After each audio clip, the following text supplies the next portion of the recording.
Off the Bench with Culotta and T-Bob.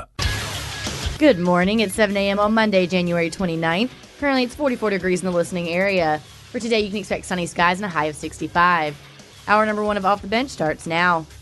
104.5 ESPN Baton Rouge presents Off the Bench with Culotta and T-Bob. It is a time of peace in the Swamp King's lands. Having quelled rebellions and restored order to the countryside, Lord Ogeron's gaze turns inward. The past few battles have been hard-fought indeed, but their worth cannot be measured purely in silver and gold. With these victories, Lord Ogeron has reaffirmed his people's belief in him once more, and they will be willing to follow wherever he should lead, which is good, because it is time.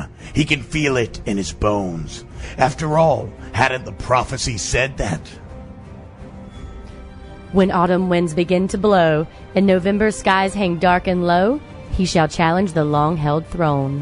What else could it mean? The priestess had spoken these words. Surely these recent victories were proof that he was the one destined to challenge the Crimson Emperor. Thus did the Swamp King make up his mind and issue his first directive. So there, rally the men. We march on Tuscaloosa. How could the Swamp King have known that many leagues away the Crimson Emperor watched his every move in a ball made of pure crystal? A legendary warlock in his own right, Emperor Sabin was practiced in blood magic and has the ability to see far beyond the veil of reality. Still, the Emperor could hardly believe what he was witnessing. He means to challenge me? The fool! Doth he think I am blind? I shall smite him for this. How dare he respect me in such a manner? To think that he could come in and attack me! Enemies! Enemies everywhere I look. Poison! Rat poison! Poison! I will make them pay. Make them all pay. Summon that loudmouth Sir Coach Cochran. Yes, me lord! Ready the defenses! The so-called Swamp King seeks to attack our homelands. We will not stand for this. He thinks he's clever, doth he? Well, little does he know, he marches to his doom. Off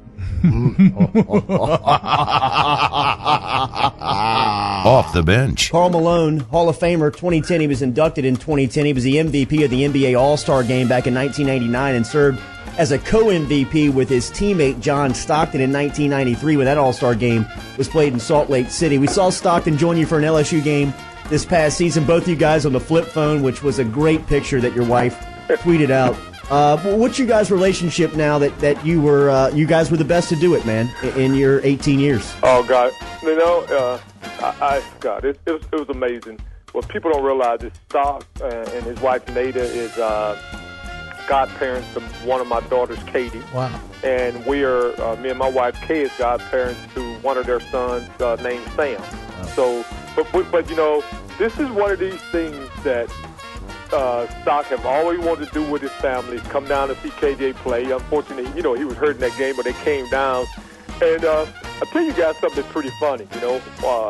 Of course, I fell in love, really, with South Louisiana. It's weird to say this, but up until KJ signed with LSU, in my life, I might have been down south 5 or 6 times, 7, 8 times ever. So then when KJ signed with LSU, we was down every other weekend. And one of my favorite places is the levee.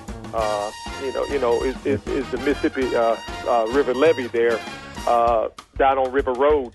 And it's amazing because, him and I was going to take this let's just go have a walk, bro.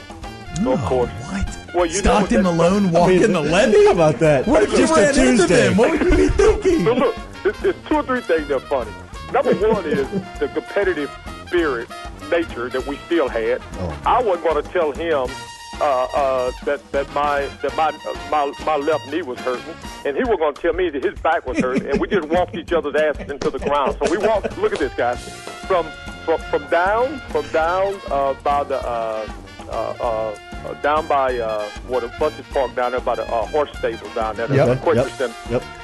We walked all the way up to the flag right there where you cross the road to walk to the stadium. Damn. 3.5 times. And the last time I just looked at it, I said, bro, for real, what the hell? What the hell are we trying to prove at 54 and 55 years old? Off the Bench with Culotta and T-Bob. 104.5 ESPN Baton Rouge.